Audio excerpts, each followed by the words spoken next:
腓立比書4章1至9節。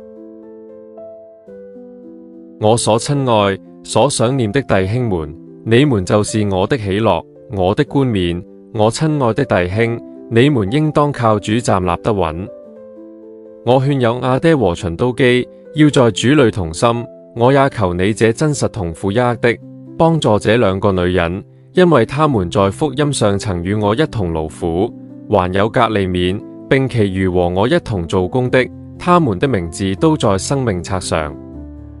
你們要靠主常常喜樂。我再說，你們要喜樂，當叫眾人知道你們謙讓的心。主已經近了，應當一無掛慮，只要凡事藉着禱告、祈求和感謝，將你們所要的告訴神。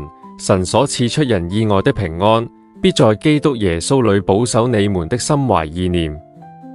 弟兄們，我還有未盡的話：凡是真實的、可敬的、公義的、清潔的、可愛的、有美名的，若有什麼德行，若有什麼稱讚，這些事你們都要思念。